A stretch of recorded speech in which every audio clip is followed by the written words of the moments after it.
मैंने अपने परिवार को धोखा दिया, एक ऐसे इंसान के लिए जिसने मुझे बर्बाद कर दिया।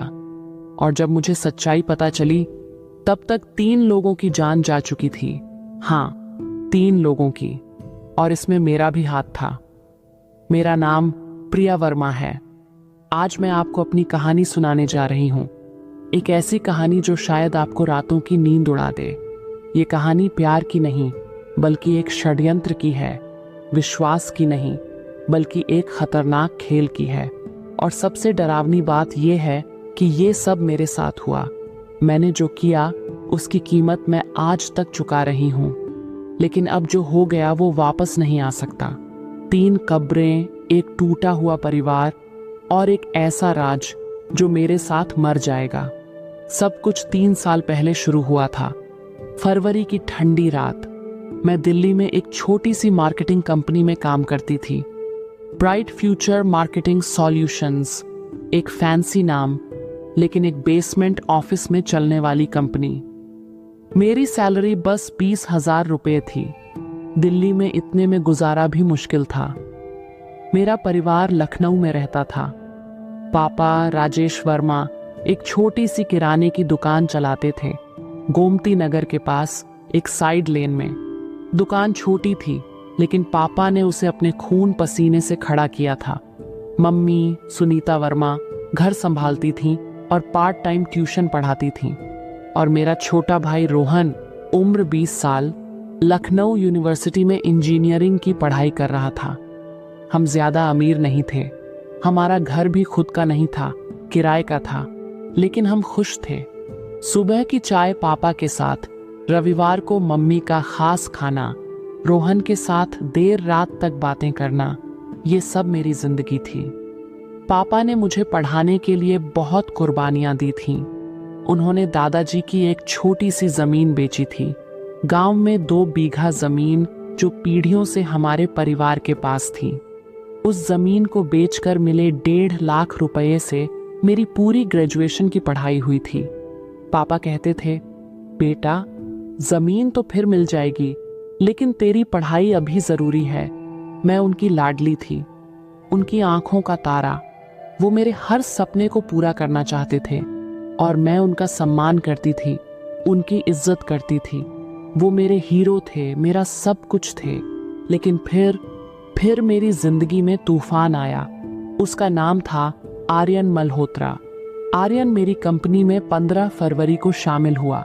मुझे वो दिन अच्छे से याद है, क्योंकि उस दिन मेरा बर्थडे था। मैं 20s की हो रही थी। ऑफिस में कोई सेलिब्रेशन नहीं था, बस एक साधारण दिन था। लंच के वक्त मैं कैफेटेरिया में अकेली बैठी थी, अपना टिफिन खा रही थी। तभी एक आवाज आई, एक्सक्यूज मी, क्या मैं यहाँ बैठ सकता हूँ? मैंने ऊपर देखा।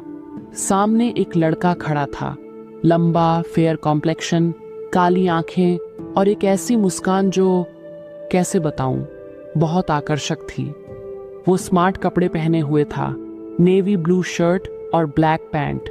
उसके बालों में एक खास तरह की स्टाइल थी। एक नजर में ही लगता था कि ये कोई अमीर घर का लड़का है। हाँ, बैठ जाइए, मैंने कहा। मैं आर्यन हूँ, आर्यन मल्होत्रा। आज ही ज्वाइन किया है सेल्स डिपार्टमेंट में। आप? उसने हाथ आगे बढ़ाया। प्रिया वर्मा, मैं मार्केटिंग टीम में हूँ। मैंने हाथ मिलाया। उसके हाथ बहुत नर्म थे। मुझे लगा कि ये लड़का कभी मेहनत का काम नहीं करता होगा। हमने बातें शुरू की। आर्यन बहुत अच्छी बातें करता था। उसने बताया कि वो मुंबई से आया है। उसके पिताजी वहाँ किसी बड़ी कंपनी में थे, लेकिन अब दिल्ली शिफ्ट हो गए हैं। उसने IIM से MBA किया था, लेकिन उसे छोटी कंपनियों में काम करना पसंद था, क्योंकि वहाँ रियल चैलेंज मिलता है। मुझे उसकी बातें सुनकर अच्छा लगा। वो सिर्फ अपने बारे में नहीं बोल रहा था, बल्कि मेरे बारे में भी पूछ रहा था।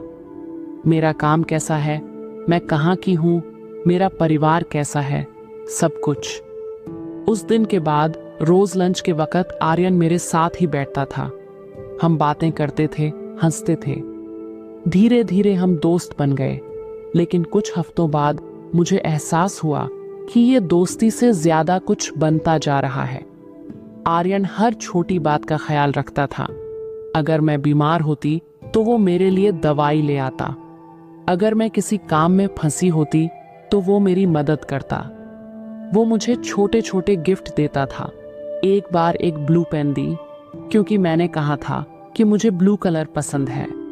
एक बार चॉकलेट लाया क्योंकि मुझे स्ट्रेस हो रहा था। और उसकी बातें ऐसी थीं कि कोई भी लड़की पिघल जाए। वो कहता था, प्रिया, तुम्हारी मुस्कान में कुछ खास है। जब तुम हंसती हो तो लगता है कि सब कुछ ठीक हो जाएगा। या फिर, मैं तुम्हारे जैसी लड़की को पहले कभी नहीं मिला। तुम इतनी सरल हो, इतनी सच्ची हो। मैं उसकी बातों में खोती जा रही थी, पूरी तरह से खोती जा रही थी। 3 महीने बाद अप्रैल की एक शाम आर्यन ने मुझे इंडिया गेट पर मिलने के लिए बुलाया। मैं वहां पहुंची। शाम का वक्त था, हल्की ठंडी हवा चल रही थी। आर्यन वहां पहले से मौजूद था। उसने मुझे देखकर मुस्कुराया। हम लॉन में बैठ गए। थोड़ी देर तक बातें होती रहीं। फिर अचानक आर्यन ने मेरा हाथ पकड़ लिया। प्रिया, मुझे तुमसे कुछ कहना है, उसने कहा। उसकी आवाज में एक अजीब सी घबराहट थी। मेरा दिल तेजी से धड़कने लगा। क्या? मैंने पूछा। मैं तुमसे प्यार करता हूं, उसने सीधे सीधे कह दिया। पिछले 3 महीनों में मुझे एहसास हुआ है कि तुम मेरे लिए कितनी खास हो। मैं सुबह तुम्हें देखने के लिए ऑफिस जाता हूं। रात को सोने से पहले तुम्हारी बातें याद करता हूं। प्रिया, मैं तुम्हारे बिना नहीं रह सकता। मैं स्तब्ध रह गई। मुझे नहीं पता था कि क्या कहूं। मेरे मन में तो पहले से ही आर्यन के लिए फीलिंग्स थीं, लेकिन मैंने कभी सोचा नहीं था कि वो भी। आर्यन, मैं नहीं जानती, मैं झिझकते हुए बोली। देखो, मैं जानता हूं कि ये अचानक है, लेकिन मैं अपने जज्बात नहीं छुपा सकता था। तुम्हें कोई जवाब नहीं देना है अभी। बस इतना सोचो कि क्या तुम मुझे एक मौका दे सकती हो, उसने मेरी आंखों में देखते हुए कहा। उस रात मैं सो नहीं पाई। मैं सोचती रही। आर्यन अच्छा लड़का था, वो मुझे समझता था, उसके साथ मैं खुश थी, तो फिर क्यों नहीं। अगले दिन मैंने उसे हाँ कह दी और वहीं से मेरी सबसे बड़ी गलती शुरू हुई। पहले कुछ हफ्ते बहुत अच्छे थे। आर्यन बहुत केयरिंग था। हम साथ में मूवी देखने जाते, कॉफी पीने जाते, लॉन्ग ड्राइव पर जाते। वो मेरा हर ख्याल रखता था। मुझे लगने लगा था कि शायद मुझे मेरी जिंदगी का प्यार मिल गया है। लेकिन धीरे धीरे चीजें बदलने लगीं। आर्यन मुझसे मेरे परिवार के बारे में बहुत सवाल पूछने लगा। मेरे पापा क्या करते हैं, उनके पास कितना पैसा है, उनकी कोई प्रॉपर्टी है क्या, बैंक में कितने पैसे होंगे। पहले मैंने सोचा कि शायद वो सीरियस है मेरे बारे में, इसलिए मेरे परिवार को जानना चाहता है। तो मैंने सब बता दिया। मैंने बताया कि पापा के पास दुकान है, लेकिन ज्यादा कमाई नहीं होती। हाँ, उन्होंने रोहन की पढ़ाई के लिए 5 लाख रुपए बचाकर रखे हैं। ये पैसे उन्होंने सालों में जोड़े थे, बहुत मुश्किल से जोड़े थे। आर्यन ने सब सुना और सिर हिलाया। तुम्हारे पापा बहुत मेहनती इंसान हैं, उसने कहा। उस वक्त मुझे कुछ अजीब नहीं लगा, लेकिन अब जब मैं पीछे मुड़कर देखती हूँ तो समझ आता है कि वो सिर्फ जानकारी इकट्ठा कर रहा था। आर्यन से मिलने से पहले मेरी एक बहुत अच्छी दोस्त थी, नेहा शर्मा। हम दोनों कॉलेज टाइम से दोस्त थे, ग्रेजुएशन साथ में की थी। नेहा भी दिल्ली में ही काम करती थी, एक अलग कंपनी में। हम हफ्ते में कम से कम एक बार मिलते थे, कॉफी पीते थे, अपनी बातें शेयर करते थे। जब मैंने नेहा को आर्यन के बारे में बताया तो वो बहुत खुश हुई। वाह प्रिया, आखिरकार तुझे भी कोई मिल गया, उसने कहा। हाँ यार, लेकिन थोड़ा डर भी लग रहा है। मतलब, मैंने पहले कभी किसी से डेट नहीं की।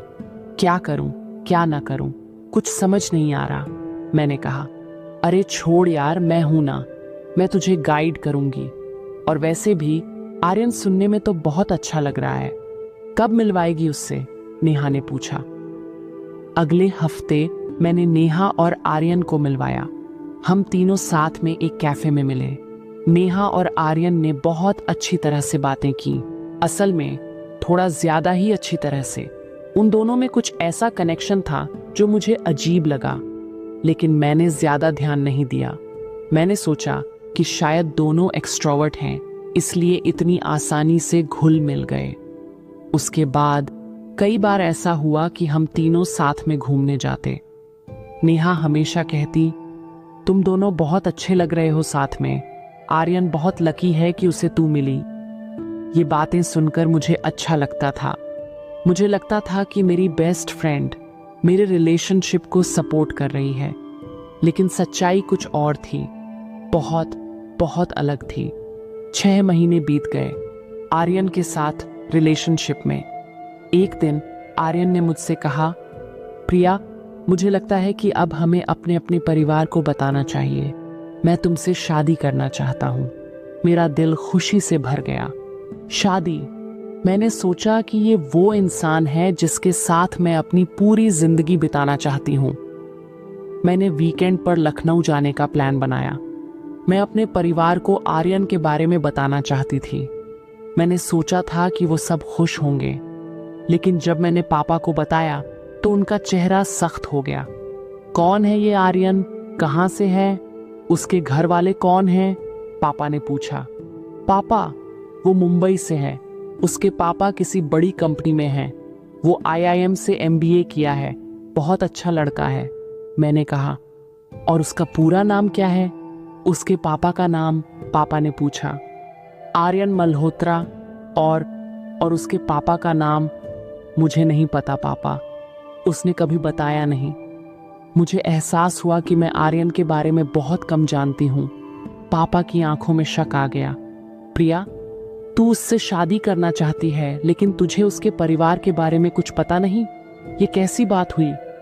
पापा प्लीज, मैं उससे प्यार करती हूं। वो बहुत अच्छा इंसान है, मैंने कहा। ठीक है, मैं खुद पता करूंगा, पापा ने कहा और अपने एक दोस्त को फोन किया जो मुंबई में रहता था। अगले 3 दिन बहुत तनाव भरे थे। पापा ने आर्यन के बारे में पूरी छानबीन करवाई और जो जानकारी मिली वो बहुत चौंकाने वाली थी। आर्यन मल्होत्रा नाम का कोई IIM ग्रेजुएट नहीं था। मुंबई में किसी बड़ी कंपनी में काम करने वाला कोई मल्होत्रा परिवार नहीं था। असल में आर्यन के बारे में कोई सही जानकारी ही नहीं मिल रही थी। उसने जो एड्रेस दिया था वो फर्जी था। जो डिटेल्स दी थी वो सब झूठी थी। पापा ने मुझे बुलाया और सारी बात बताई। प्रिया, ये लड़का झूठा है, इसमें कुछ बहुत गड़बड़ है। मैं तुझे इससे शादी नहीं करने दूंगा। मैं रो पड़ी। नहीं पापा, आप गलत हो। शायद आपको सही जानकारी नहीं मिली। आर्यन ऐसा नहीं है। प्रिया, मेरी बात सुन। मैं तेरा बुरा नहीं चाहता। ये लड़का तुझे धोखा देगा, मुझे यकीन है। पापा ने समझाने की कोशिश की, लेकिन मैंने नहीं सुना। मैंने सोचा कि पापा मुझे कंट्रोल करना चाहते हैं। मैंने सोचा कि वो मेरी खुशी नहीं चाहते। मम्मी भी पापा के साथ थी।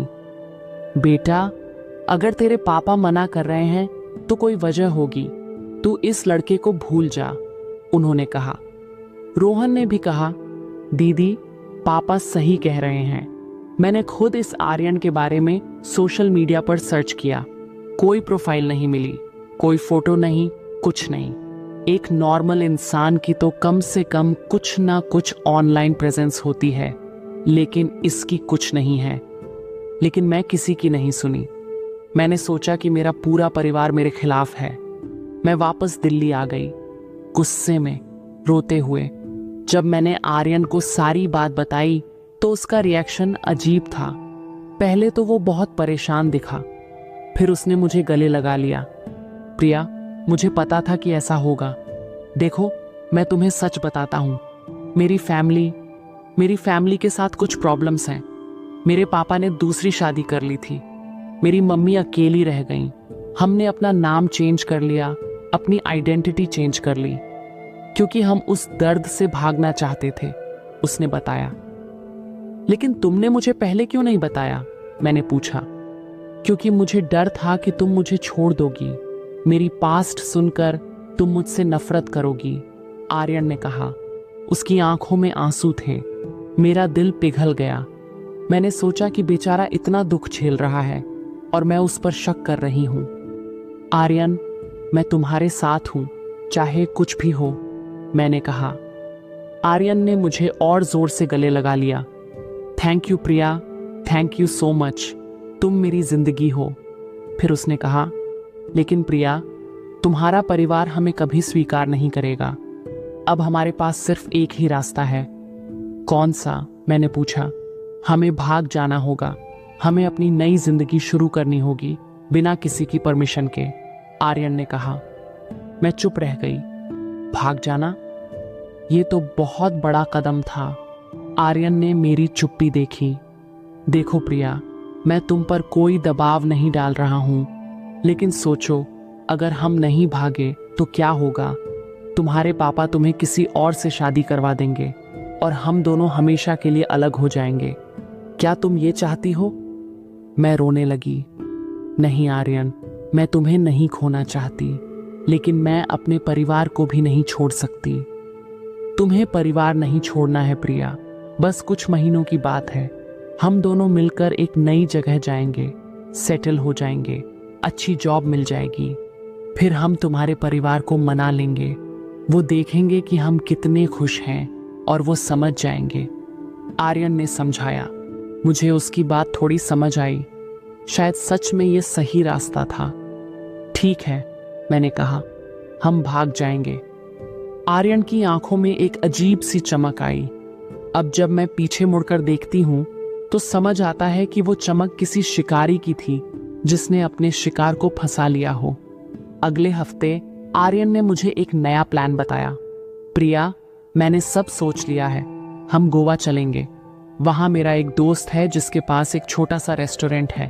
वो हमें जॉब दे देगा। हम वहां रहकर अपनी नई जिंदगी शुरू करेंगे। गोवा? लेकिन वहां तो बहुत महंगा है। हमारे पास इतने पैसे कहाँ हैं? मैंने पूछा। आर्यन का चेहरा थोड़ा गंभीर हो गया। देखो प्रिया, मैं तुमसे सच बोल रहा हूं, मेरे पास अभी ज्यादा पैसे नहीं हैं। मेरी मम्मी बीमार हैं, उनके इलाज में सारे पैसे खर्च हो गए। मेरे पास बस 30-40 हजार रुपए हैं। और तुम्हारे पास? मेरे पास भी ज्यादा नहीं है, बस 25-30 हजार होंगे, मैंने कहा। आर्यन ने गहरी सांस ली। ये काफी नहीं है प्रिया। गोवा में पहले महीने का रेंट, डिपॉजिट, खाना पीना, ट्रैवल सब मिलाकर कम से कम 2 लाख तो चाहिए होंगे। उसके बाद तो हमारी सैलरी आने लगेगी, लेकिन शुरुआत के लिए पैसे चाहिए। मैं चुप रह गई। 2 लाख? इतने पैसे हमारे पास कहां से आएंगे? आर्यन ने थोड़ी देर सोचा, फिर बोला, प्रिया, मैं तुमसे कुछ मांगने से पहले बहुत सोच रहा था, लेकिन अब कोई और रास्ता नहीं है। क्या? मैंने पूछा। तुम्हारे पापा के पास जो पैसे हैं रोहन की पढ़ाई के लिए, क्या तुम? आर्यन रुक गया। मेरा दिल धक से रह गया। नहीं आर्यन, ये तो बहुत गलत होगा। प्रिया सुनो तो, मैं ये नहीं कह रहा कि हम वो पैसे ले लें। मैं कह रहा हूं कि हम उन पैसों को उधार लें, बस 6 महीने के लिए। जब हम दोनों की जॉब लग जाएगी तो हम पैसे बचाएंगे और वापस कर देंगे। तुम्हारे पापा को पता भी नहीं चलेगा, आर्यन ने समझाया। लेकिन आर्यन, ये चोरी है। मैं अपने पापा के पैसे नहीं चुरा सकती, मैंने कहा। आर्यन ने मेरा हाथ पकड़ा। ये चोरी नहीं है प्रिया, ये सिर्फ उधार है। और वैसे भी तुम उनकी बेटी हो। वो पैसे तुम्हारे भी हैं, तुम्हारा भी उन पर हक है। हम बस अपना हक ले रहे हैं, वो भी कुछ समय के लिए। लेकिन वो पैसे रोहन की पढ़ाई के लिए हैं, मैंने कहा। मेरी आवाज कांप रही थी। रोहन की पढ़ाई अभी 1 साल बाद पूरी होगी, तब तक हम पैसे वापस कर देंगे। भरोसा करो मुझ पर, आर्यन ने मेरी आंखों में देखते हुए कहा। मैं कंफ्यूज हो गई। मेरे दिमाग में हजारों सवाल थे, लेकिन आर्यन का जादू मेरे सिर पर चढ़ा हुआ था। उसने मुझे बेवकूफ बना दिया था, पूरी तरह से बेवकूफ बना दिया था। सोच लो प्रिया, अगर तुम सच में मुझसे प्यार करती हो तो ये छोटा सा काम कर सकती हो, लेकिन अगर नहीं करना तो कोई बात नहीं। मैं समझ जाऊंगा कि तुम मुझसे उतना प्यार नहीं करती। आर्यन ने इमोशनल ब्लैकमेल किया। उस रात मैं सो नहीं पाई। मैं पूरी रात सोचती रही। एक तरफ मेरा परिवार था, मेरे पापा थे जिन्होंने मेरे लिए सब कुछ किया था। दूसरी तरफ आर्यन था जिससे मैं प्यार करती थी। अगले दिन मैंने फैसला कर लिया, मैं सबसे बड़ी गलती करने जा रही थी। शनिवार की सुबह मैंने लखनऊ के लिए ट्रेन पकड़ी। मैंने घर वालों को बताया कि मुझे कुछ ज़रूरी काम से आना है। पापा बहुत खुश हुए मुझे देखकर। उन्होंने सोचा कि शायद मैंने आर्यन को भूल जाने का फैसला कर लिया है। आ गई मेरी राजकुमारी, पापा ने मुझे गले लगाया। उनकी आंखों में वो पुराना प्यार था, वो पुरानी चमक थी। मम्मी ने मेरे लिए पूरी बनाई, मेरी फेवरेट। रोहन मुझे अपने कॉलेज की बातें सुनाने लगा। वो बहुत एक्साइटेड था। उसने बताया कि उसे एक बड़ी कंपनी में इंटर्नशिप मिल गई है। दीदी, अगर सब ठीक रहा तो मुझे प्लेसमेंट में अच्छी जॉब मिल जाएगी, फिर मैं भी पापा की मदद कर सकूंगा, उसने खुशी से कहा। मेरा दिल भारी हो गया। मैं जो करने जा रही थी वो इस खुशी को तबाह कर देगा। रात को जब सब सो गए, मैं उठी। मेरे हाथ कांप रहे थे, मेरा दिल जोर जोर से धड़क रहा था। मैंने पापा का फोन उठाया। पासवर्ड मुझे पता था, मेरी बर्थ डेट 1502। मैंने बैंकिंग ऐप खोली। मैंने पापा का अकाउंट बैलेंस देखा, 5,23,450 रुपए। ये वो पैसे थे जो पापा ने रोहन के आखिरी साल की फीस, प्रोजेक्ट वर्क और प्लेसमेंट के लिए बचाए थे। ये पैसे उन्होंने 20 साल की मेहनत से जोड़े थे। मैं रोने लगी, लेकिन फिर मैंने आर्यन के बारे में सोचा। मैंने सोचा कि ये बस कुछ महीनों की बात है, हम पैसे वापस कर देंगे। मैंने ट्रांसफर बटन दबा दिया। 5 लाख रुपए पापा के अकाउंट से मेरे अकाउंट में। Transaction successful. मेरे फोन पर मैसेज आया। मैंने जल्दी से पापा के फोन से वो मैसेज डिलीट कर दिया, फिर फोन वापस रख दिया। मैं अपने रूम में आ गई। मैं पूरी रात रोती रही। मैंने अपने पापा के साथ धोखा किया था। मैंने अपने भाई का भविष्य खतरे में डाल दिया था, लेकिन मुझे उस वक्त नहीं पता था कि ये तो बस शुरुआत थी। असली तूफान तो अभी आना बाकी था। अगली सुबह मैं चुपचाप घर से निकल गई। मैंने किसी को बताया भी नहीं। मैं सीधे रेलवे स्टेशन चली गई और दिल्ली के लिए ट्रेन पकड़ ली। ट्रेन में बैठकर मैंने आर्यन को फोन किया। हो गया, मैंने कहा। मेरी आवाज बहुत धीमी थी। रियली? ओ माय गॉड प्रिया, तुम बेस्ट हो। मैं तुमसे बहुत प्यार करता हूँ। आर्यन बहुत एक्साइटेड था। आर्यन प्लीज, हम जल्दी से जल्दी पैसे वापस करेंगे ना? मैंने पूछा। बिल्कुल बेबी, बिल्कुल, मैं प्रॉमिस करता हूँ। अब तुम रिलैक्स करो। हम आज शाम को मिलेंगे और कल गोवा के लिए निकल जाएंगे, आर्यन ने कहा। शाम को मैं आर्यन से मिलने उसके घर गई। उसने मुझसे कहा कि पैसे कैश में निकाल लो, क्योंकि ट्रांजैक्शन ट्रेस हो सकता है। मैंने सोचा कि शायद वो सही कह रहा है। मैं एटीएम गई और 5 लाख रुपए निकाल ली। बैंक वालों ने बहुत सवाल पूछे, लेकिन मैंने कह दिया कि घर के लिए चाहिए। आखिरकार मुझे पैसे मिल गए। मैं आर्यन के घर पहुंची। मैंने उसे पैसे दिए। उसकी आंखों में वो चमक फिर से आ गई। उसने पैसे गिने, फिर एक बैग में रख दिए। परफेक्ट, अब कल सुबह हम गोवा के लिए निकलेंगे। तुम तैयार हो? उसने पूछा। हाँ, मैंने कहा, लेकिन मेरा दिल बहुत भारी था। ठीक है, लेकिन एक काम है, मुझे आज रात अपने एक दोस्त से मिलना है। वो गोवा में हमारे रहने की जगह का इंतजाम कर रहा है। मैं उससे मिलकर आता हूँ। तुम अपने रूम जाओ, पैकिंग करो। कल सुबह 7 बजे मैं तुम्हें पिक करूंगा, आर्यन ने कहा। ठीक है, मैंने कहा और चली गई। वो रात बहुत लंबी थी। मैं सो नहीं पाई। मैं बार बार घड़ी देख रही थी। कब सुबह होगी, कब हम गोवा के लिए निकलेंगे। सुबह 7 बजे मैं तैयार होकर नीचे आई, लेकिन आर्यन नहीं आया। 8 बजे, 9 बजे, 10 बजे वो नहीं आया। मैंने उसे फोन किया। उसका फोन स्विच ऑफ था। मेरा दिल डूबने लगा। मैंने फिर कॉल की, फिर और फिर, लेकिन हर बार वही, the number you are calling is currently switched off. दोपहर तक मुझे समझ आ गया कि कुछ बहुत गलत हो गया है। मैं आर्यन के घर गई। वहां पर ताला लगा था। मैंने लैंडलॉर्ड से पूछा। आर्यन, वो तो कल रात ही चला गया, सारा सामान लेकर चला गया। मुझे बोला कि उसे मुंबई में इमरजेंसी है। लैंडलॉर्ड ने बताया। मेरे पैरों तले जमीन खिसक गई। मैं समझ गई कि क्या हुआ था।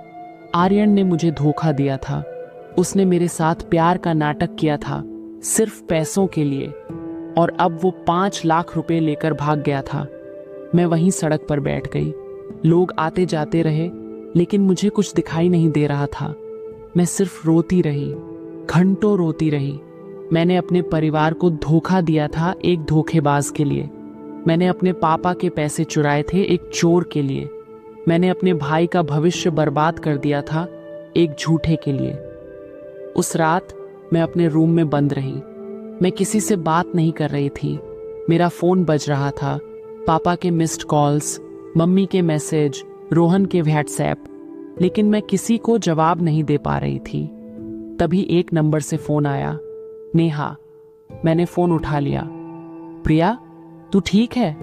आर्यन का फोन क्यों नहीं लग रहा? नेहा ने पूछा। मैं रोने लगी। नेहा, नेहा, वो भाग गया। उसने मुझे धोखा दिया। क्या? ये क्या बोल रही है तू? कैसे भाग गया? नेहा चौंकी। मैंने उसे सारी बात बताई, पैसों के बारे में, गोवा प्लान के बारे में, सब कुछ।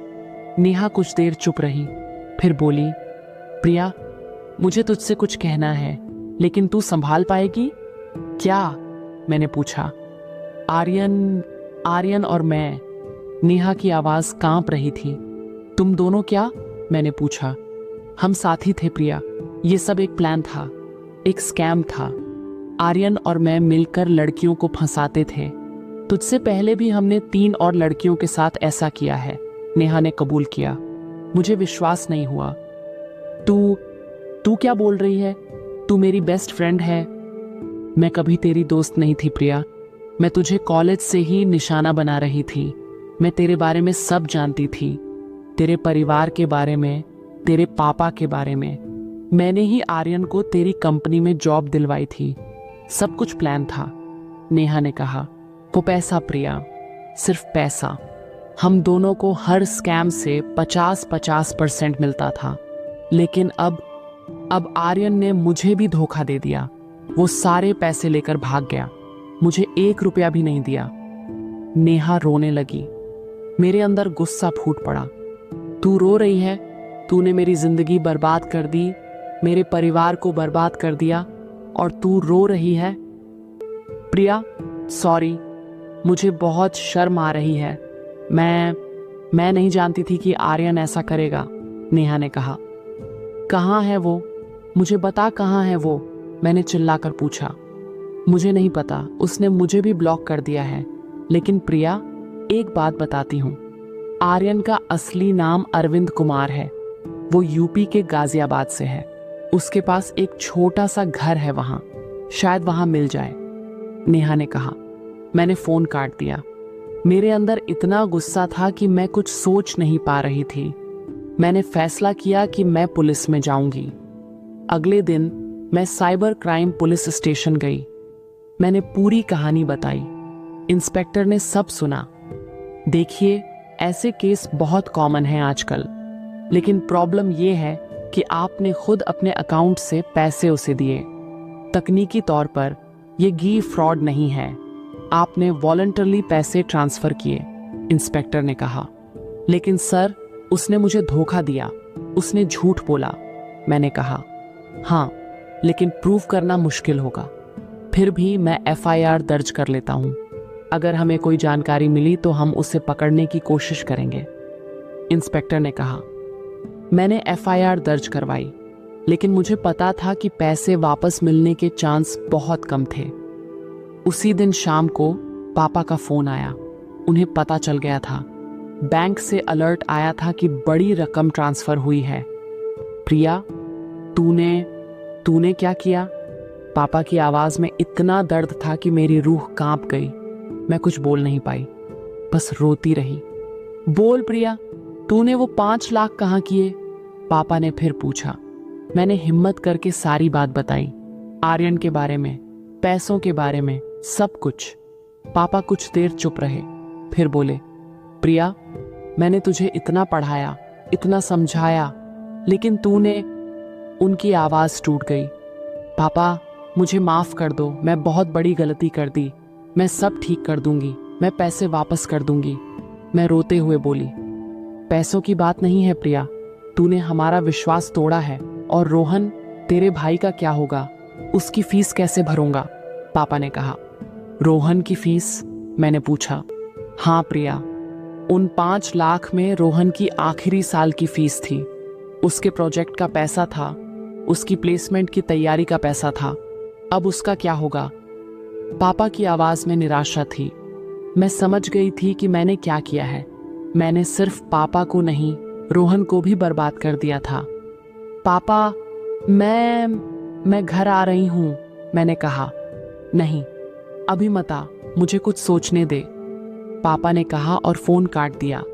उस रात मैंने आत्महत्या के बारे में सोचा। मैंने सोचा कि शायद मरना ही बेहतर होगा, लेकिन फिर मैंने रोहन के बारे में सोचा। अगर मैं मर गई तो उस पर और भी बोझ पड़ जाएगा।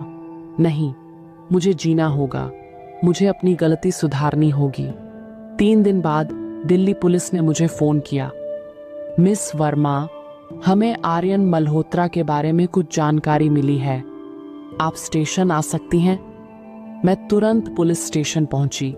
इंस्पेक्टर ने मुझे बैठने को कहा। मिस वर्मा, हमें कुछ बहुत इंटरेस्टिंग इंफॉर्मेशन मिली है। आर्यन मल्होत्रा, जिसका असली नाम अरविंद कुमार है, वो एक प्रोफेशनल कॉन आर्टिस्ट है। उसने पिछले 4 सालों में कम से कम 8 लड़कियों को ऐसे ही फंसाया है और हर बार उसकी पार्टनर थी नेहा शर्मा, इंस्पेक्टर ने बताया। मुझे पता है, नेहा ने खुद बताया था, मैंने कहा। हाँ, लेकिन जो आपको नहीं पता वो ये है कि नेहा और आर्यन सिर्फ बिजनेस पार्टनर नहीं थे, वो रियल लाइफ में कपल भी थे। वो दोनों 3 साल से साथ रह रहे थे, इंस्पेक्टर ने कहा। मेरी आंखें फटी की फटी रह गईं। क्या? हाँ, और अब असली ट्विस्ट सुनिए। नेहा ने हमें खुद कांटेक्ट किया था। उसने बताया कि आर्यन ने उसे भी धोखा दे दिया। वो पैसे लेकर गायब हो गया। नेहा ने हमें उसकी पूरी डिटेल्स दे दी, उसका असली नाम, उसके घर का एड्रेस, सब कुछ। उसने कहा कि अब वो आर्यन से बदला लेना चाहती है, इंस्पेक्टर ने बताया। तो आपने उसे पकड़ लिया? मैंने उम्मीद से पूछा। नहीं, वो गाजियाबाद वाले घर में नहीं था, लेकिन हमारी टीम ने और इन्वेस्टिगेशन की और जो हमें पता चला वो बहुत शॉकिंग है। इंस्पेक्टर ने रुककर मुझे देखा। क्या? मैंने पूछा। मेरा दिल तेजी से धड़क रहा था। आर्यन दिल्ली से भागा नहीं है मिस वर्मा, वो अभी भी दिल्ली में ही है। हमें इंफॉर्मेशन मिली है कि वो रोहिणी के एक होटल में ठहरा हुआ है। हम कल सुबह रेड मारने वाले हैं, इंस्पेक्टर ने बताया। मुझे विश्वास नहीं हुआ। सच में? वो अभी भी दिल्ली में है? हाँ, और एक बात और, आपके पैसों का कुछ हिस्सा हम रिकवर कर सकते हैं। आर्यन ने सारे पैसे अभी तक खर्च नहीं किए होंगे, इंस्पेक्टर ने कहा। पहली बार कई दिनों में मुझे थोड़ी उम्मीद दिखी। Thank you sir, thank you so much. लेकिन मिस वर्मा, एक बात याद रखिए, लीगल प्रोसेस बहुत लंबा होता है। पैसे वापस आने में महीनों लग सकते हैं और हो सकता है पूरे पैसे वापस ना मिलें, इंस्पेक्टर ने चेतावनी दी। मैं समझ गई, लेकिन कम से कम कुछ तो उम्मीद थी। अगले दिन सुबह 6 बजे मेरा फोन बजा। पुलिस था। मिस वर्मा, हमने आर्यन को गिरफ्तार कर लिया है और नेहा को भी। आप स्टेशन आ सकती हैं अगर आप चाहें तो, इंस्पेक्टर ने कहा। मैं तुरंत तैयार हुई और पुलिस स्टेशन पहुंची। वहां पर आर्यन को हथकड़ी लगाकर बैठाया गया था। उसके बगल में नेहा थी, वो भी हथकड़ी में। मैंने आर्यन को देखा। वो वही चेहरा था जिसे मैंने प्यार किया था, लेकिन अब वो चेहरा मुझे घिनौना लग रहा था। आर्यन ने मुझे देखा। उसकी आंखों में कोई पछतावा नहीं था, बस एक ठंडी खाली नजर थी। प्रिया, उसने मुझे बुलाया। मैं उसके पास गई। तुमने मेरे साथ ऐसा क्यों किया? मैंने पूछा। आर्यन हंसा, एक सर्द बेजान हंसी। क्योंकि तुम बहुत आसान टारगेट थी प्रिया, इतनी भोली, इतनी सिंपल, तुम्हें फंसाना बहुत आसान था। उसकी बातें सुनकर मेरा खून खौल गया।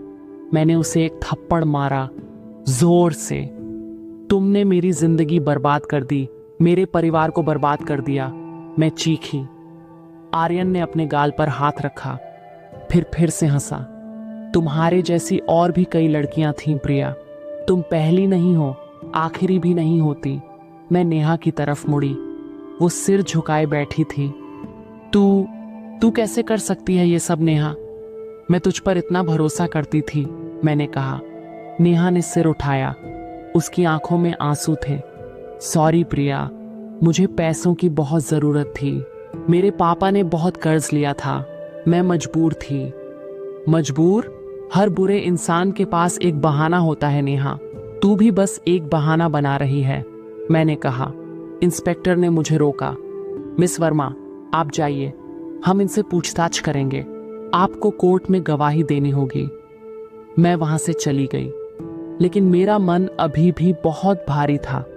उसी शाम इंस्पेक्टर ने मुझे फिर बुलाया।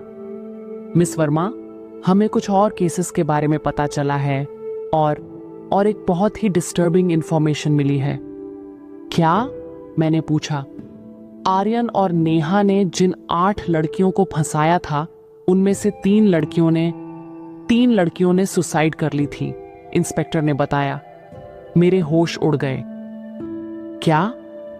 हाँ, पहली लड़की अंजलि गुप्ता, उसने 2 साल पहले जहर खाकर सुसाइड कर ली थी। आर्यन ने उससे 4 लाख रुपए ठगे थे। दूसरी लड़की पूजा शर्मा, उसने 1 साल पहले रेल की पटरी पर कूदकर जान दे दी थी। आर्यन ने उससे 6 लाख रुपए लिए थे। और तीसरी लड़की रीना मेहता, उसने 6 महीने पहले अपने रूम में फांसी लगा ली थी। उससे 3 लाख रुपए ठगे गए थे। इंस्पेक्टर ने पूरी डिटेल बताई। मुझे चक्कर आ गया। मैं वहीं कुर्सी पर बैठ गई। 3 लड़कियां मर गईं? हाँ, और अब हम आर्यन और नेहा पर सिर्फ फ्रॉड का ही नहीं, बल्कि अबेटमेंट 2 सुसाइड का भी केस लगा रहे हैं। अगर ये साबित हो गया तो इन दोनों को लंबी सजा हो सकती है, इंस्पेक्टर ने कहा। मैं स्तब्ध रह गई। मुझे एहसास हुआ कि मैं कितनी लकी थी। अगर मैंने भी सुसाइड कर ली होती तो मैं भी उन 3 लड़कियों की तरह। मिस वर्मा, क्या आप ठीक हैं? इंस्पेक्टर ने पूछा। हाँ सर, बस ये सुनकर बहुत शौक लग रहा है, मैंने कहा। मैं समझ सकता हूं, लेकिन आप मजबूत रहिए। आपको उन 3 लड़कियों के परिवारों के लिए भी गवाही देनी होगी, इंस्पेक्टर ने कहा। मैं वहां से निकली।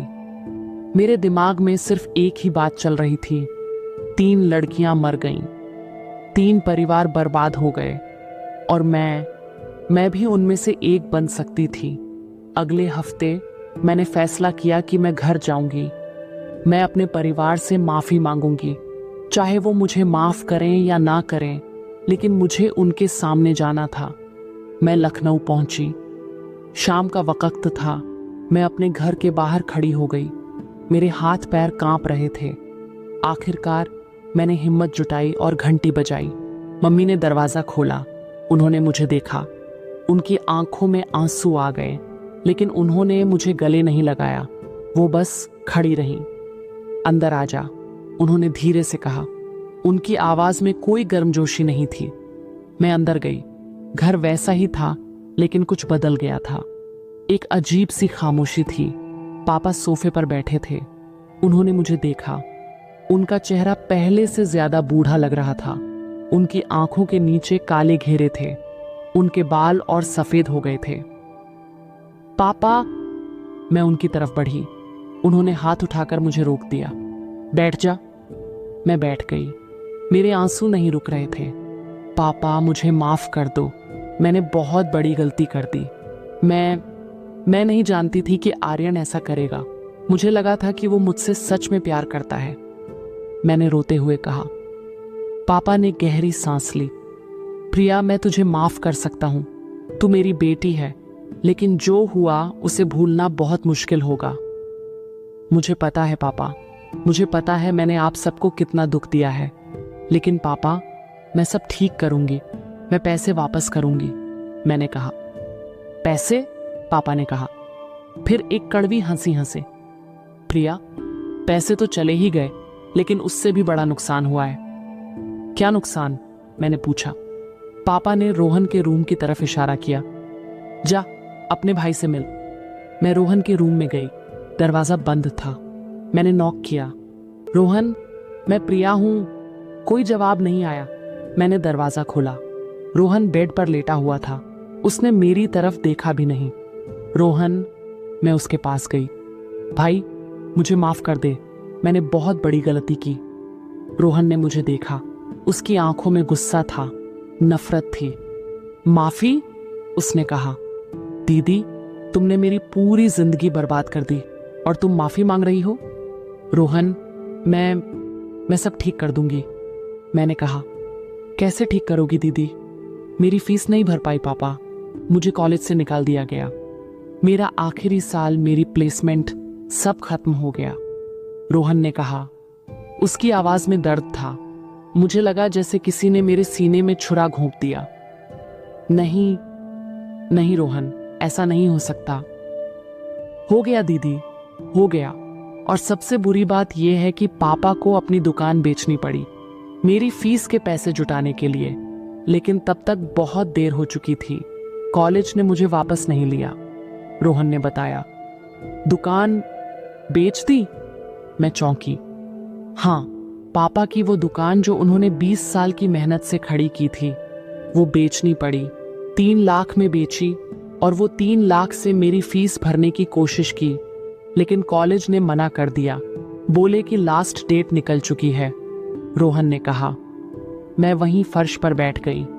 मैंने सिर्फ पैसे नहीं चुराए थे, मैंने अपने परिवार का सब कुछ बर्बाद कर दिया था। और मम्मी? मैंने पूछा। मम्मी बीमार पड़ गई इस सब टेंशन में।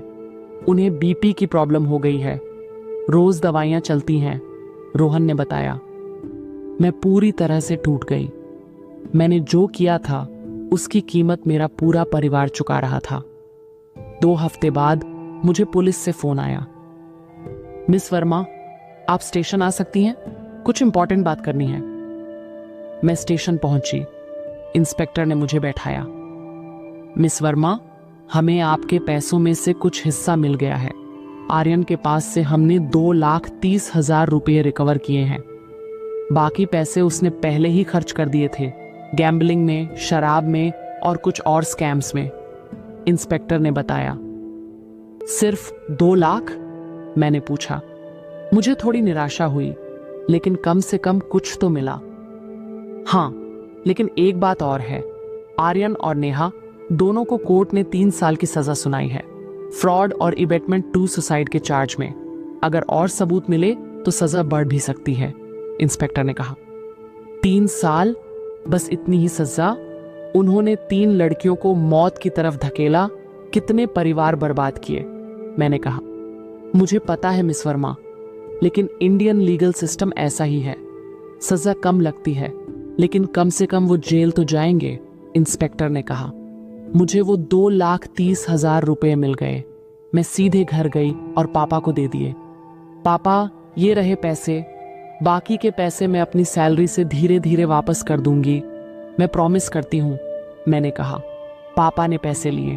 उन्होंने कुछ नहीं कहा, बस सिर हिलाया। उस दिन के बाद मैंने फैसला किया कि मैं अपनी जिंदगी बदलूंगी। मैं दिन रात मेहनत करूंगी और अपने परिवार को वापस उस मुकाम पर ले जाऊंगी जहां वो थे। आज 3 साल बीत चुके हैं उस काले दिन को। बहुत कुछ बदल गया है, बहुत कुछ। मैंने अपनी जॉब छोड़ दी और एक बेहतर कंपनी में शामिल हुई। अब मेरी सैलरी 50,000 रुपये महीना है। मैं हर महीने 35,000 पापा को भेजती हूँ। पिछले 3 सालों में मैंने कुल 12 लाख रुपए वापस किए हैं। अभी भी 1 लाख बाकी है, लेकिन मैं उसे भी जल्द चुका दूंगी। पापा ने एक छोटी सी जॉब ज्वाइन कर ली। एक कंपनी में अकाउंटेंट का काम करते हैं। सैलरी ज्यादा नहीं है, लेकिन गुजारा हो जाता है। रोहन ने 1 साल बर्बाद होने के बाद दोबारा एक प्राइवेट कॉलेज में एडमिशन लिया। फीस ज्यादा थी, लेकिन हमने मिलकर पैसे जुटाए। उसने पिछले साल अपनी डिग्री कंप्लीट की। अब वो एक छोटी सी कंपनी में काम कर रहा है। उसकी सैलरी 30,000 है। मम्मी की तबीयत अब बेहतर है। उनका बीपी कंट्रोल में है, लेकिन उनकी आंखों में वो पुरानी खुशी नहीं है। हमने एक छोटा सा घर खरीदा है। लोन पर, लेकिन कम से कम अपना तो है। धीरे धीरे चीजें ठीक हो रही हैं, लेकिन कुछ चीजें कभी ठीक नहीं होंगी। पापा अब पहले जैसे नहीं रहे। वो शांत रहते हैं, ज्यादा बोलते नहीं। उनकी आंखों में वो चमक नहीं रही जो पहले थी। कभी कभी मैं उन्हें खिड़की से बाहर देखते हुए पाती हूँ। पता नहीं वो क्या सोचते हैं। मम्मी मुझसे बात तो करती हैं, लेकिन वो पुराना प्यार नहीं है। वो दूरी है जो कभी खत्म नहीं होगी। रोहन ने मुझे माफ कर दिया है, लेकिन हमारे बीच की वो बॉन्डिंग नहीं रही। वो अब मुझसे पहले जैसे घुलता मिलता नहीं। कभी कभी मैं उसे देखती हूँ और सोचती हूँ कि अगर मैंने वो गलती नहीं की होती तो आज वो कहाँ होता। शायद किसी बड़ी कंपनी में अच्छी जॉब में होता, शायद खुश होता। और सबसे बड़ी बात, हमारे परिवार ने जो विश्वास खोया है वो कभी वापस नहीं आएगा।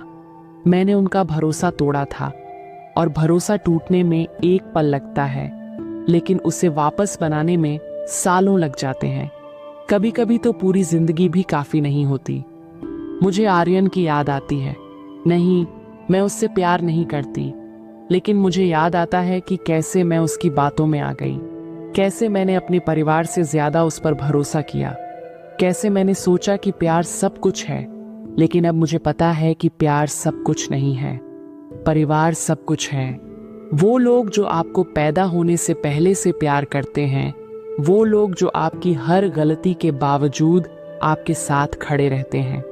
मुझे नेहा की भी याद आती है, मेरी तथाकथित बेस्ट फ्रेंड, जिसने मुझे सालों तक धोखा दिया, जिसने मुझे एक जाल में फंसाया। कभी कभी मैं सोचती हूँ कि क्या नेहा को भी बुरा लगता होगा, क्या उसे भी पछतावा होता होगा। लेकिन फिर मुझे याद आता है कि उसने सिर्फ मुझे नहीं, 7 और लड़कियों को भी ऐसे ही धोखा दिया था। 3 तो मर भी गईं। पिछले महीने मुझे एक खबर मिली, जेल में नेहा ने सुसाइड अटेम्प्ट किया था। वो बच गई, लेकिन उसकी हालत बहुत खराब है। मुझे उस पर तरस आया, लेकिन साथ ही मुझे लगा कि शायद ये उसकी सजा है। आर्यन अभी भी जेल में है। उसकी सजा 5 साल तक बढ़ गई, क्योंकि और सबूत मिल गए। मुझे नहीं पता कि जेल से निकलने के बाद वो क्या करेगा। शायद वही काम फिर से शुरू करेगा। ऐसे लोग नहीं बदलते। मैंने उन 3 लड़कियों के परिवारों से मिलने की कोशिश की थी जिन्होंने सुसाइड कर ली थी। अंजलि के पापा से मैं मिली थी। वो टूटे हुए इंसान थे। उन्होंने मुझसे कहा, बेटी तुम बच गई, मेरी अंजलि नहीं बची। तुम अपनी जिंदगी अच्छे से जियो, मेरी बेटी के लिए भी जियो। उनकी बात मुझे आज तक याद है। मैं अंजलि के लिए भी जी रही हूँ, पूजा के लिए भी, रीना के लिए भी, उन 3 लड़कियों के लिए जो मेरी तरह धोखा खा गईं, लेकिन उस दर्द को सह नहीं पाईं। कभी कभी मैं सोचती हूँ कि अगर मैंने भी सुसाइड कर ली होती तो क्या होता। मेरे पापा, मम्मी, रोहन, सबका क्या होता। नहीं, मैं कायर नहीं थी। मुझे अपनी गलती की सजा जीते हुए भुगतनी थी, मरकर नहीं। आज मैं 27 साल की हूँ। मैंने फिर से किसी लड़के से बात नहीं की, मैंने डेटिंग नहीं की। मुझे अब किसी पर भरोसा नहीं होता, और सच कहूँ तो मुझे अब प्यार में भी विश्वास नहीं रहा। लोग कहते हैं कि समय सब घाव भर देता है, लेकिन कुछ घाव ऐसे होते हैं जो कभी नहीं भरते। वो सिर्फ छुप जाते हैं, लेकिन दर्द हमेशा रहता है। अगर आप ये कहानी सुन रहे हैं तो मैं आपसे बस इतना कहना चाहूंगी, अपने परिवार को कभी धोखा मत देना। कभी नहीं। प्यार अंधा कर देता है, ये सच है। लेकिन अगर कोई आपसे सच में प्यार करता है तो वो कभी आपको आपके परिवार से दूर नहीं करेगा। वो कभी आपसे कुछ ऐसा करने को नहीं कहेगा जो गलत हो। अगर कोई लड़का या लड़की आपसे कहे कि मुझे चुनो या अपने परिवार को चुनो, तो समझ जाइए कि ये प्यार नहीं है, ये मैनिपुलेशन है, ये इमोशनल ब्लैकमेल है। अपने माँ बाप की सुनिए, वो आपका बुरा नहीं चाहते। हो सकता है कि वो हमेशा सही ना हो, लेकिन उनके इरादे हमेशा अच्छे होते हैं। वो आपको बचाना चाहते हैं, कंट्रोल नहीं करना। मेरे पापा ने मुझे आर्यन से दूर रहने को कहा था। उन्होंने मना किया था, लेकिन मैंने नहीं सुना। मैंने सोचा कि वो मेरी खुशी नहीं चाहते, लेकिन सच ये था कि वो मेरे भविष्य को बचाना चाहते थे और मैं समझी नहीं। जब तक मैं समझी तब तक बहुत देर हो चुकी थी। और हाँ, एक बात और, सोशल मीडिया पर, डेटिंग एप्स पर या कहीं भी किसी अनजान इंसान पर आंख बंद करके भरोसा मत कीजिए। आर्यन जैसे लोग हर जगह हैं। वो बहुत स्मार्ट होते हैं। वो आपकी कमजोरी पकड़ लेते हैं और उसका फायदा उठाते हैं। अगर कोई आपसे पैसे मांगे, चाहे वो कितना भी छोटा अमाउंट हो, सावधान हो जाइए। प्यार के नाम पर पैसे मांगना ये रेड फ्लैग है, बहुत बड़ा रेड फ्लैग। और अगर किसी ने आपको धोखा दे दिया है तो प्लीज सुसाइड के बारे में मत सोचिए। जिंदगी खत्म नहीं होती, दर्द होता है, बहुत दर्द होता है, लेकिन समय के साथ आप उससे उबर सकते हैं। मैं उभरी, आप भी उबर सकते हैं। अपने परिवार के पास जाइए, उन्हें बताइए। हाँ, शर्म आएगी, डर लगेगा, लेकिन वो आपके अपने हैं। वो आपको समझेंगे। भले ही वक्त लगे, लेकिन वो माफ कर देंगे। और पुलिस में शिकायत जरूर दर्ज कराइए। चुप मत रहिए। जितने ज्यादा लोग आवाज उठाएंगे, उतना ही ये स्कैमर्स डरेंगे। मैं आज भी अपनी गलती का बोझ उठा रही हूँ, हर दिन, हर पल। लेकिन मैं हार नहीं मानी। मैं लड़ रही हूँ, अपने लिए, अपने परिवार के लिए और उन 3 लड़कियों के लिए जो अब इस दुनिया में नहीं है। आज मैं एक एनजीओ के साथ भी काम करती हूँ। ये एनजीओ उन लड़कियों की मदद करता है जो ऑनलाइन फ्रॉड या रोमांटिक स्कैम का शिकार हुई हैं। मैं उन्हें अपनी कहानी बताती हूँ, उन्हें समझाती हूँ कि वो अकेली नहीं हैं, उन्हें हिम्मत देती हूँ। पिछले महीने एक 22 साल की लड़की मेरे पास आई थी।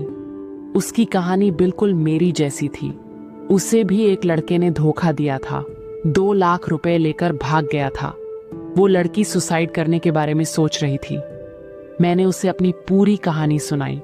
मैंने उसे बताया कि कैसे मैं उस दौर से गुजरी। मैंने उसे बताया कि जिंदगी फिर से मिलती है, बस हिम्मत नहीं हारनी चाहिए। आज वो लड़की ठीक है।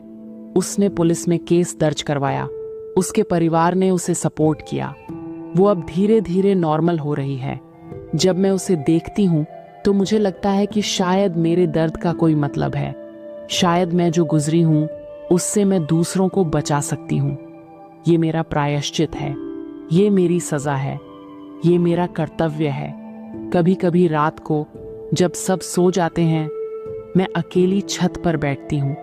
मैं आसमान को देखती हूँ और सोचती हूँ, अगर मैं उस दिन वापस जा सकती तो क्या करती। मैं पापा की बात सुनती, मैं आर्यन से दूर रहती, मैं अपने परिवार के साथ रहती, मैं खुश रहती। लेकिन जिंदगी में दूसरा मौका नहीं मिलता। जो हो गया सो हो गया, अब बस आगे बढ़ना है। मेरे पापा अब धीरे धीरे मुझसे पहले जैसे बात करने लगे हैं।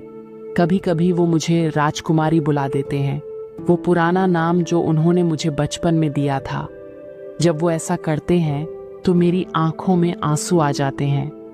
मम्मी अब मेरे लिए फिर से मेरी पसंदीदा पूरी बनाती है। रोहन अब मुझसे अपनी ऑफिस की बातें शेयर करता है। धीरे धीरे, बहुत धीरे धीरे चीजें ठीक हो रही हैं। पूरी तरह से ठीक शायद कभी नहीं होंगी, लेकिन कम से कम हम साथ तो हैं। और ये ही सबसे जरूरी है, साथ होना, परिवार का साथ होना। आज अगर मुझसे कोई पूछे कि मेरी सबसे बड़ी खुशी क्या है, तो मैं कहूंगी मेरा परिवार, जो मेरी सबसे बड़ी गलती के बावजूद मेरे साथ खड़ा है। और मेरा सबसे बड़ा डर क्या है, वो यही कि कहीं मैं फिर से कोई ऐसी गलती न कर दूं जिससे उन्हें दुख हो। मैंने प्यार खो दिया, दोस्ती खो दी, पैसे खो दिए, लेकिन मैंने अपना परिवार नहीं खोया। और ये ही मेरी सबसे बड़ी जीत है। तो ये थी मेरी कहानी, एक लड़की की कहानी जिसने अपने परिवार को धोखा दिया, एक ऐसे इंसान के लिए जिसने उसे बर्बाद कर दिया। मैंने ये कहानी इसलिए शेयर की क्योंकि मैं नहीं चाहती कि किसी और के साथ ऐसा हो। मैं नहीं चाहती कि कोई और लड़की या लड़का मेरी तरह धोखा खाए। मैं नहीं चाहती कि कोई और अंजलि, पूजा या रीना बने। याद रखिए, परिवार सबसे ऊपर है, हमेशा। कोई भी प्यार, कोई भी दोस्ती उससे बड़ी नहीं है। और अगर आप किसी ऐसे रिलेशनशिप में हैं जहां आपको चुनना पड़ रहा है परिवार और पार्टनर के बीच, तो समझ जाइए कि कुछ गड़बड़ है। सही प्यार कभी आपको तोड़ता नहीं, जोड़ता है। मेरी गलती से सीखिए, मेरे दर्द से सीखिए, और कभी भी अपने परिवार के साथ वो मत कीजिए जो मैंने किया, क्योंकि कुछ गलतियां माफ हो जाती हैं लेकिन उनके निशान हमेशा रह जाते हैं। आज मैं जी रही हूं, लेकिन उस प्रिया की तरह नहीं जो मैं 3 साल पहले थी। वो प्रिया मर गई उस रात जब आर्यन भाग गया। अब मैं एक नई प्रिया हूं, ज्यादा समझदार, ज्यादा मजबूत, लेकिन साथ ही ज्यादा टूटी हुई भी। और शायद ये ही जिंदगी है। हम सब कहीं ना कहीं टूटे हुए हैं, लेकिन हम फिर भी जी रहे हैं, हम फिर भी लड़ रहे हैं।